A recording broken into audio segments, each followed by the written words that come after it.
जय जगन्नाथ नमस्कार बंधुगण आज भिडटी पश्चिम ओडिशार प्रत्येक परिवार गोटे खुशीर खबर। दीर्घ वर्षर अपेक्षा अनेक बाधा अनेक संघर्ष आउ स्वप्न साकार होबार समय आसी जाइए। खोर्धा बलांगीर रेल प्रकल्प को नहीं आसी बड़ अपडेट केबे हेब उद्घाटन क्यों अंचलर लोक सबुठारु अधिक लाभ पाइबे एवं एही रेल लाइन ओडिशार विकास को किपरि बदलाई देबो।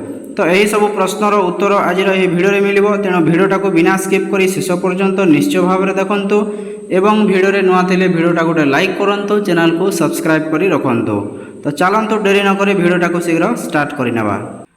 तो देखंतु फ्रेंड्स, खोर्धा बलांगीर रेल प्रकल्प केवल गोटे रेल लाइन नुहे, यह पश्चिम ओडिशा को सीधा सड़क राजधानी भुवनेश्वर सह जोड़िबार एक ऐतिहासिक पदक्षेप। यही प्रकल्प पई अनेक पीढ़ी अपेक्षा करिसंती।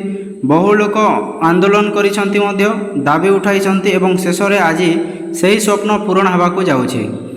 तो आमे जदि देखिबा काहेकि ए प्रकल्पटा एते विलंब हैला। एही प्रकल्पटा एते सहज मध्य नथिला। पहाड़ काटिबाकू पड़िला, लंबा सुड़ंग मध्य निर्माण करिबाकू पड़िला, केतेक स्थान रे माटी धसी पड़िबा भली समस्या मध्य देखा देइतिला। वर्षा और कठिन भूपृष्ठ जोगु अनेक थर काम मध्य प्रभावित होइतिला, किंतु रेल विभाग इंजीनियर एवं श्रमिक मानकर निरंतर प्रयास रे गत 2 वर्ष मध्य काम बहुत द्रुत गति रे आगकू बढ़ी। तो उद्घाटन को नहीं कौन अपडेटा रही। तो देखो फ्रेंड्स, वर्तमान मिलुथिबा सूचना अनुसार सबकिछि ठीक रहिले आसंता फेब्रुआरी मासरे एही प्रकल्पर उद्घाटन हेबार आशा करा जाउछि। तो स्थानीय लोकंकर आशा रही जे प्रधानमंत्री नरेंद्र मोदी, रेल मंत्री अश्विनी वैष्णव एवं सांसद संगीता कुमारी सिंहदेव को उपस्थिति रे एही ऐतिहासिक कार्यक्रमटा होई पारे।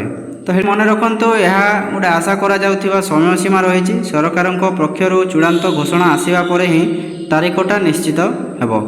तो एबे देखिबा साधारण लोकन को कोन लाभ मिलिबो। तो एही रेल चालू हेबा परे आपण माने जानि पारुथिबे सबुठारु बड़ लाभ साधारण लोक माननकु मिलिबो। जदि कोनोसी रोगी को भुवनेश्वर किंबा कटकर बड़ हॉस्पिटल को जिबाकू पड़े तेबे यात्रा अधिक सहज एवं कम खर्च रे मध्य होई पारिबो। छात्र छात्री माने परीक्षा, कॉलेज रे भर्ती एवं उच्च शिक्षा पाई सहजरे यातायात करि पारिबे। चाकरिया, व्यवसायी एवं दैनिक यात्री मानक पाई समय मध्य बंचिबो।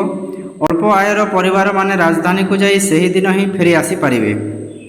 तो एबे देखिबा ओडिशार विकास दिगरे नुआ अध्यायटा कोन रहिछि। तो एही रेल लाइन केवल यातायात पाई नहे, यह शिल्प, व्यवसाय, पर्यटन और रोजगार क्षेत्र में मध्य बड़ परिवर्तन आनिबो। तो कृषक माने निज उत्पाद सहजरे बजार को पठाई पारिबे। व्यवसायी मानक पई परिवहन खर्च मध्य कमी जिवो एवं पर्यटकक संख्या मध्य बढ़िबार संभावना रहुछि। तो नुआ शिल्प आसिबार संभावना मध्य बढ़िबो। फ्रेंड्स, एही प्रकल्प केवल रेल लाइन नहे, यह लक्ष लक्ष लोकंकर आशा, विश्वास और उन्नतिर प्रतीक रहिछि। समय अपेक्षा एवं केवल सही दिन को जेतेबेले प्रथम ट्रेन यही रूट्रे चलिबो एवं पश्चिम ओडिशार इतिहास को एक नुआ अध्यायटा लेखाजिवो। स्थानीय व्यवसायी माने निज सामग्री को सहजरे राज्यर विभिन्न स्थान को पठाई पारिबे। पर्यटन स्थल को अधिक पर्यटक मध्य आसी पारिबे एवं स्थानीय अर्थनीति को नुआ गति मध्य मिलिबो। एही कारणरू स्थानीय लोक मानक मध्य वर्तमान खुशीर परिवेश मध्य देखिबाकू मिलुछि। समस्तंकर आशा, दीर्घ वर्षर अपेक्षा परे एही ऐतिहासिक प्रकल्प शीघ्र साकार होगाकू जाउछि एवं पश्चिम ओडिशार विकास रे गोटे नुआ अध्याय लिखि पारिबो। तो फ्रेंड्स, यही थिला खोर्धा बलांगीर रेल प्रकल्प को नहीं संपूर्ण अपडेट। जदि आपण मानकर मध्य एही रेल प्रकल्प नहीं उत्साहित रहिछि तेबे कमेंट रे निश्चय लिखंतु जय ओडिशा, खोर्धा बलांगीर रेल शीघ्र चालू हो। जदि भिडियोटी इनफॉर्मेटिव लगी था भिडियोटा गोटे लाइक करंतु, निज परिवार और सांग मानक सहित शेयर करंतु एवं एभली ओडिशार समस्त अपडेट सबुठारु प्रथमे पाइबा पई हम चैनल को सब्सक्राइब करी पाखरे थिया बेल आइकन को ऑल रे सेट कर दियंतु। धन्यवाद। जय जगन्नाथ।